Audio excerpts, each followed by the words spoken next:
before the first pyramid was built, before the first pharaoh drew breath, before Rome, before Greece, for anything you were taught in school, there was a city.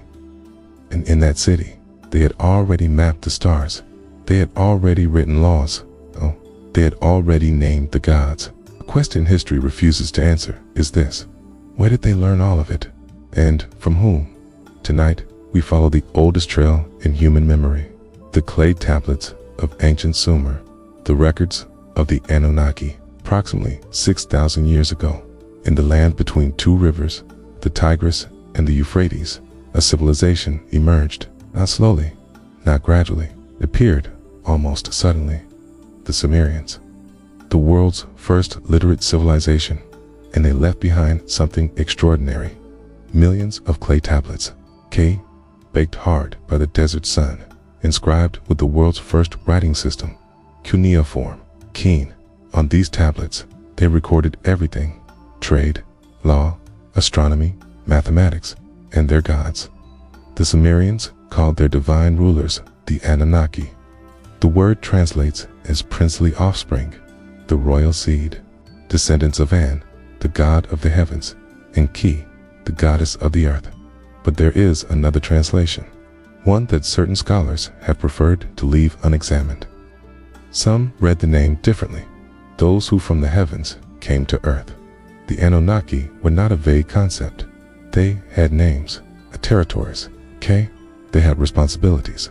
At the top of this divine hierarchy stood 7 gods, the council that the Sumerians called the Seven, who decreed the fates. An, god of the heavens, the father. His domain was the sky itself, all the stars of the equatorial sphere. And Lil, the oldest of the Anunnaki, god of wind and storm, chief of the Sumerian pantheon. Enki, god of water, wisdom, and human civilization. It was Enki who, according to the tablets, shaped the clay people. Ninhursag, the great mother goddess. Nana, the moon god. He traveled the night sky in a sacred barge. Utu, the sun god, lord of justice, and Inanna, perhaps the most complex of them all, goddess of love, war, and the planet Venus. The Sumerian text known as the Atrahasis epic describes, in careful detail, events that mainstream history does not know how to classify. According to the tablets, before humans existed, there was another class of beings, the Agigi. The Agigi were the lesser gods. They dug canals, they moved earth, they built the structures that the great Anunnaki required.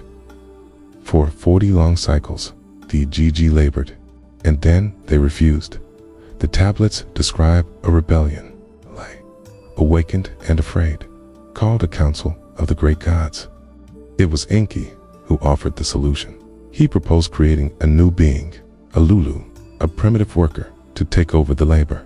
Enki and the mother goddess Ninhursag mixed clay with the divine element transferred into the new creature. The making of man.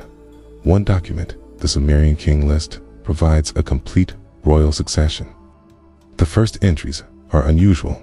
Alulim, the first king, reigned for 28,800 years, 8 kings, before the flood. Combined reign, 241,200 years. The list then says, simply, then the flood swept over. After the flood, kingship descended again from heaven. The Apkallu, the 7 sages. In Sumerian tradition, they were beings of supreme wisdom who emerged from the water to walk among men. Their purpose was to transmit knowledge, mathematics, astronomy, law, medicine. That is the description of a transmission.